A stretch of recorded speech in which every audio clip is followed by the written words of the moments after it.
We'll see. But we're going to continue on with the NFC North. Excuse me, with our free agency previews. Started with the NFC North. We're gonna kick it off with the Detroit Lions. Last year with a 5-11 record, they ended up firing their head coach, ended up firing the general manager, cleaning house. A month ago, they ended up trading with the Los Angeles Rams, trading Matthew Stafford to the Rams for, Jared Goff and 2 first-round picks as well. So, state of the Detroit Lions. Currently sitting with $7 million in cap space. Key free agents that the Detroit Lions are going to have are going to be receiver Marvin Jones, and receiver Kenny Galladay. As far as moving forward, they ended up getting the tight ends coach from the New Orleans Saints, also former Miami Dolphins tight ends coach Dan Campbell. Well, let me ask you this first. How do you feel about Dan Campbell as being the head coach for the Detroit Lions? Love Dan Campbell. Love Dan Campbell. Me too. I think he's awesome. I think he's great. Yeah. I think that's a consensus around for us. I don't think I like him as a head coach, but he's a good assistant, though. Well, we haven't seen him as a head coach. Yes, we have. We seen him as a head coach. We liked him as a head coach. I did. Oh my gosh, this guy. Did that team play better with him as head coach? Yes or no? No. See, now you lie. No, we did not play better. We played good. We played good for 2 games, and then we went back to sucking again. It was not a good team. That was a good team. Well, the team was so good, how come the coach got fired? Because we were tired of seeing Philbin. But back to Dan Campbell, though. Here we go. Okay, so you guys are on board with Dan Campbell being the head coach for the Detroit Lions. All right, cool. Now, looking at the 2021 free agency, who do you think the Detroit Lions could add to put? I wouldn't even think they'll even be playoff contenders, to be completely honest with you. But their starting quarterback is Jared Goff, right? Yes. Yeah. Okay. Yeah. Okay. What do you think? Well, they need a wide receiver, and to me, they need a defensive lineman. They need to keep Jones, I believe. The final. Man, I would keep Galladay over Jones. I don't think Galladay. Really? They're not letting Galladay leave. Galladay. He's the number 1 on that team. Mm-hmm. Okay. He's a beast in fantasy. I know that for a fact. But I mean, Detroit needs what they've always needed: organizational consistency. So until that comes, man, it's just waiting water for the Lions, man. They got Jared Goff at quarterback, paying him a whole lot of money. That's not good. So they're gonna have to build up a very good team to make it work there. Well, I think what I think that's going to happen. I think that Dan Campbell is going to run a smash mouth offense. So the quarterback really doesn't have. It's going to be so simple that the playbook. Because the thing about it is with Sean McVay, he's Chinese arithmetic, and Dan Campbell's addition and subtraction. You know what I mean? So Jared Goff doesn't have to think too much. You know, unfortunately, I think McVay's offenses are too complicated. So with Goff, it's going to be easier because all he has to do is hand the ball, a few run plays and run fakes and stuff like that. So I think it's going to be a little better fit for him here than it would have been in LA. Like a West Coast offense? Mm-hmm.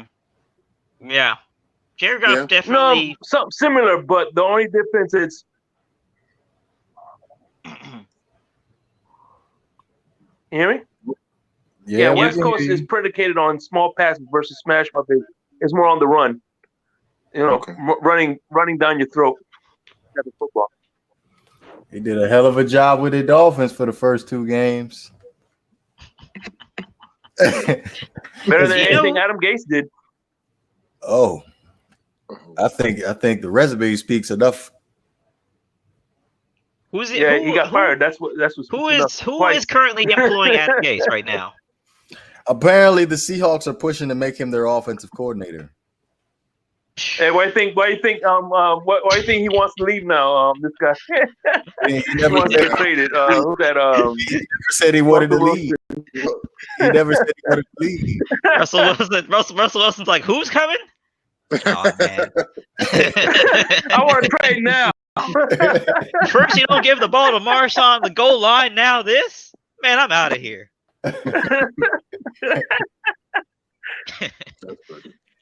I do feel like the Detroit Lions need to find an identity running the football more, because I feel like that's probably one of the biggest issues with that franchise is the inability to stay committed to running the football.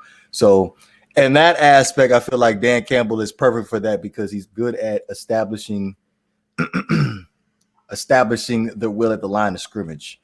So yeah, I mean, I think it's one of those things where it's interesting, because when Brian Billick went to the Ravens, he was an offensive guy, but they were a defensive team.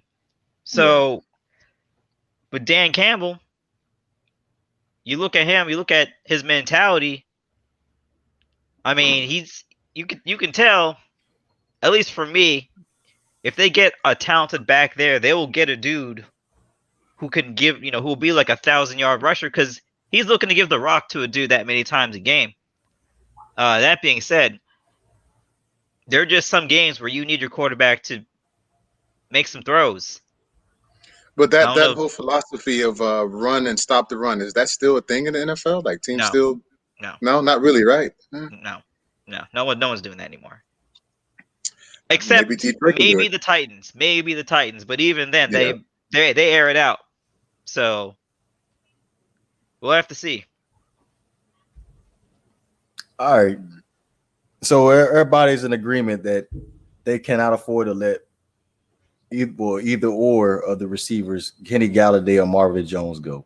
So one has to stay. I agree. Mm-hmm. Yeah.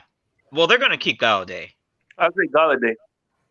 Yeah. They'll keep Galladay. Marvin Jones Jr. probably have to find somewhere else.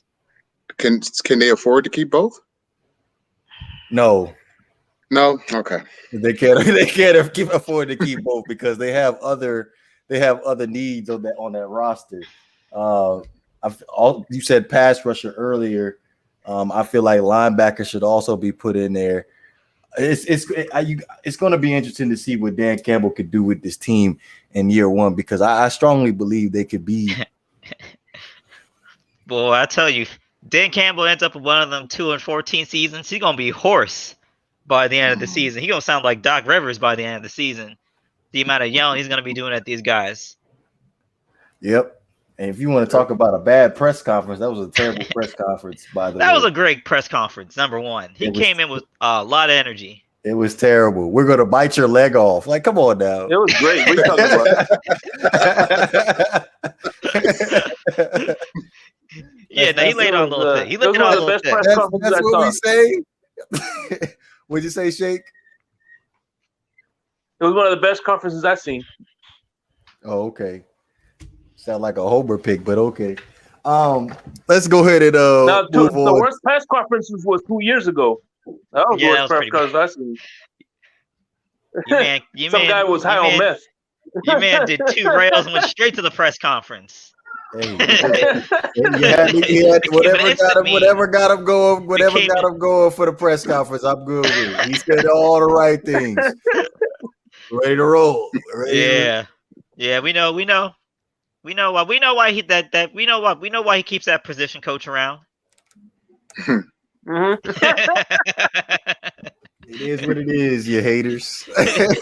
It is what it is. Nah, for the bay. Nah, for the bay. Nah, we don't care what you said. Nah, for the bay. Nah, for the bay. Nah, for the bay. Nah, we ain't hearing what you said. Nah, for the bay. Fire!